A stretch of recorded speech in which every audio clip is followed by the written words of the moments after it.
Hi YouTube. This is just going to be a quick video response to a text comment that was left by someone on raw5069's channel where he was doing a response video to my video about worldviews. And I would just reply to the comment, but unfortunately I can't. So I thought actually it was an interesting comment, so I thought I'd go ahead and make a quick video response. In some ways this will also be a video response addressing raw5069, a couple of the points that he made, although I am planning a separate response to his video because I thought it was kind of interesting as well. The YouTube user that left the comment was Amid Billow, and I'm hoping that that person will open up their comments so that they can be replied to in the future. Here's the comment.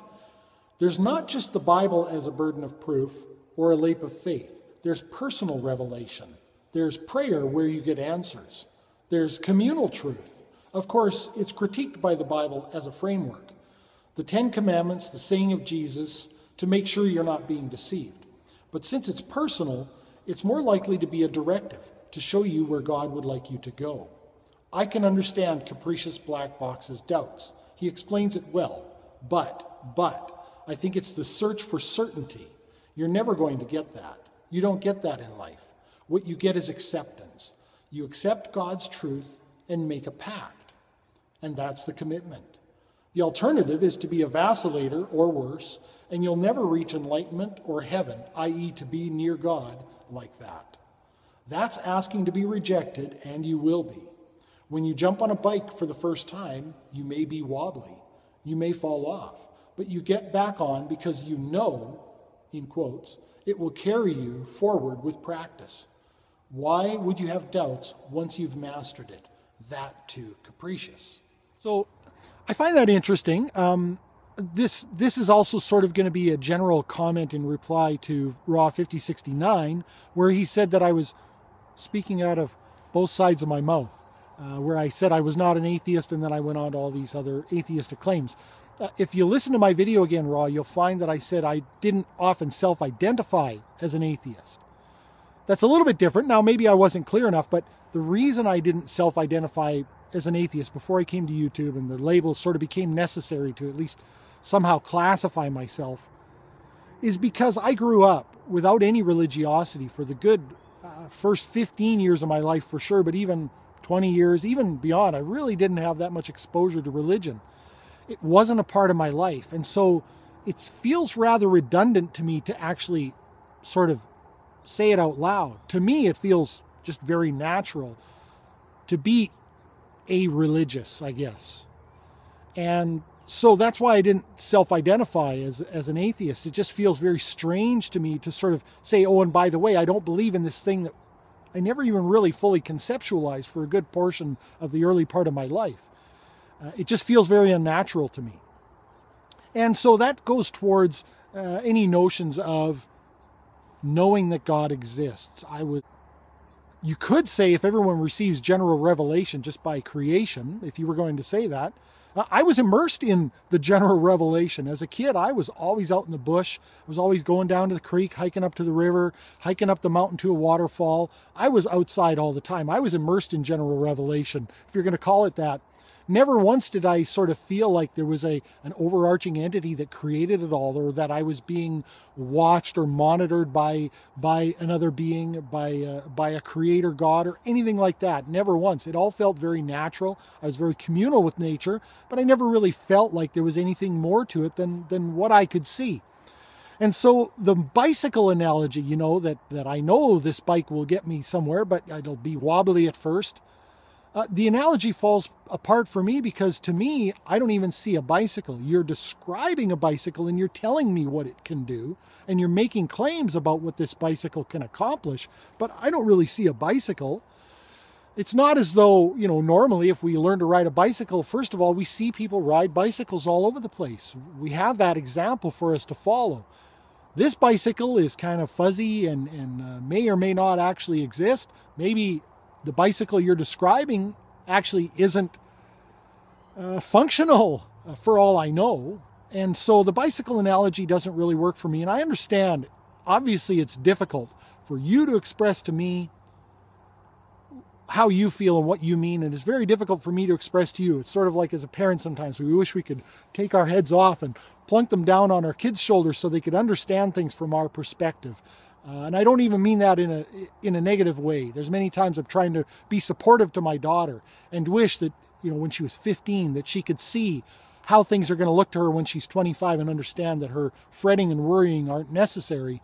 And, sometimes it'd be nice if we could just literally put our heads on each other's shoulders so we could understand what one another mean when we discuss things. But unfortunately, the concepts that you discuss just don't resonate with me in the slightest. And I know I've taken heat from the Bible-thumping wingnut at one point for saying things didn't resonate with me. Hey, listen, that's the gig. I hear Christians all the time talking about how things resonate with them or how things ring true, etc., etc.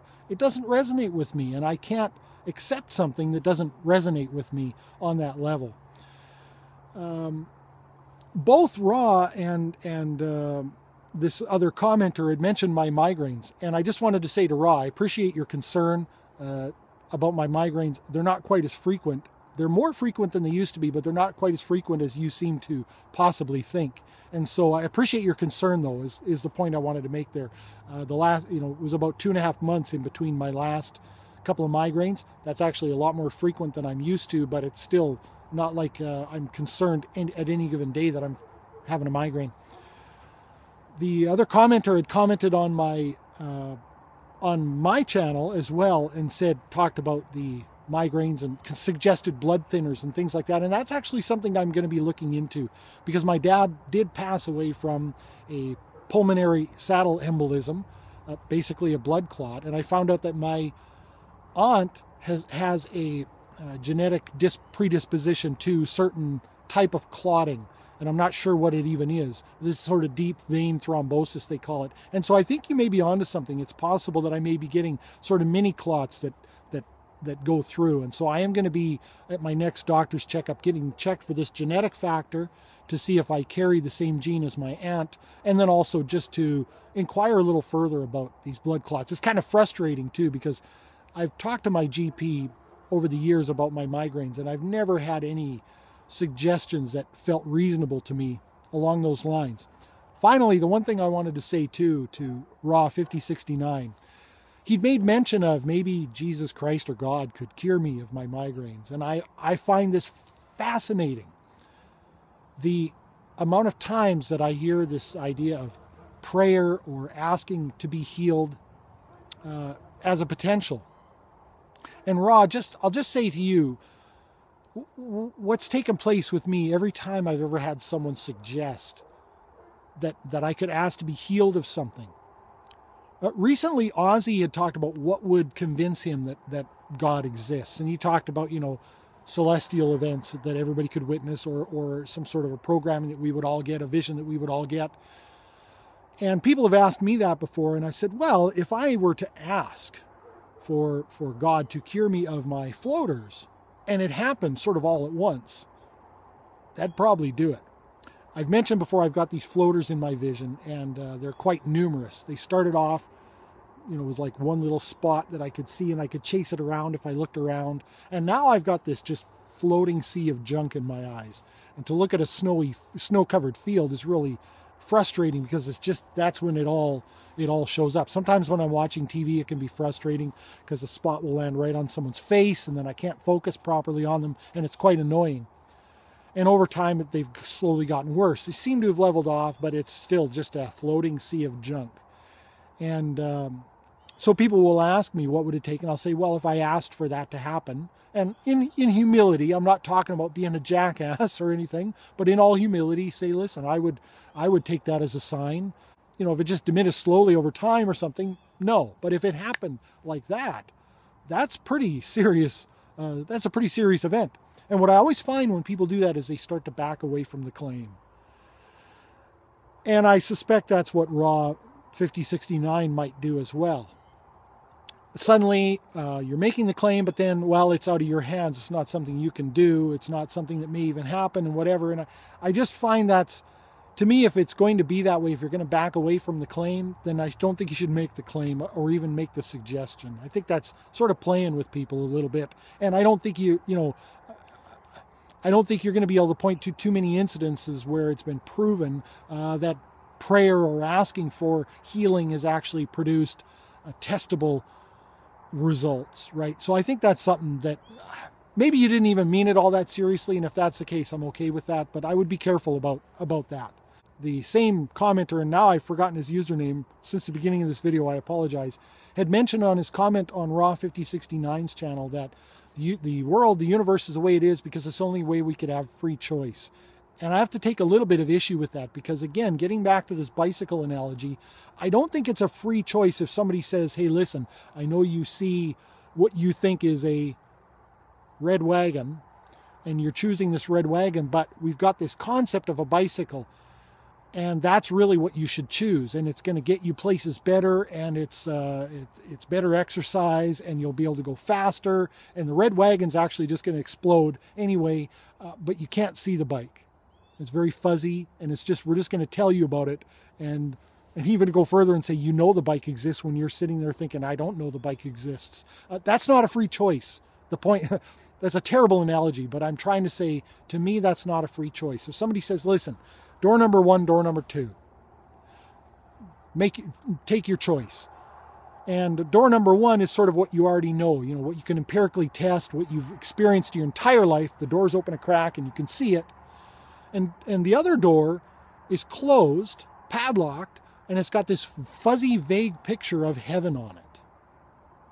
And maybe a disclaimer at the bottom making note of the lake of fire if you choose wrong. To me, that's not a free choice. A free choice involves a very clear understanding of both alternatives and shouldn't involve existential questions. That's what a free choice, a free choice doesn't involve having to even question whether there's even a possibility that either one of the two choices may be a complete puff of air, right? Free choice involves complete understanding. And I understand for you and I, this gets back to you saying that I know God exists. Well, that's fine. Again, I wish we could do that. You might understand it from my view just a little bit better. I do appreciate your comments on Raw. I do appreciate the response video. Maybe since I've got a couple of minutes, I'll just finish this as my response video to Raw. And just say that I understand all the numerology that you were getting at the end of the video. You were asking me a quiz.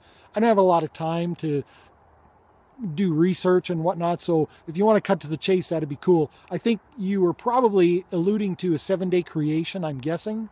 Now, I don't think the diatonic scale really serves the purpose that you think it does, at least if you're referring to the number 7, because it's actually an 8-note scale, right? It's 7 notes and then an additional note, which is a octave of the first, but you can't really dismiss that. It's kind of important. To illustrate this, all you've got to do is try it, right? Do, re, mi, fa, sol, la, ti. Right? It feels kind of unfinished if you don't have the final do on there.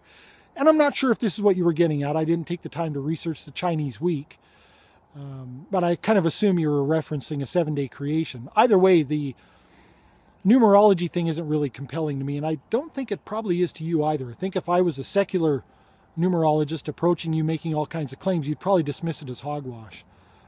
At the end of the day, I think maybe some more direct questions would be in order, and I'm cool with that if you want to engage. I felt your video was fairly genuine with one exception, and so I'm cool to engage. We can maybe do a Google Hangout sometime or a private chat, time permitting, and I'd be cool to do that. The one exception I would make is you said somewhere in the video that I didn't seem to understand a word that was said or something to that effect with regards to Jason Peterson. And I would just say, could you clarify that for me? What didn't I understand and what led you to think I didn't understand it? Maybe that's fodder for a discussion. The one thing I will promise you is that I will be genuine, that I tend to wear my heart on my sleeve, and I can certainly make that pledge to you that I'll be the real deal. So let's see where that goes. As always, thanks everyone very much for watching.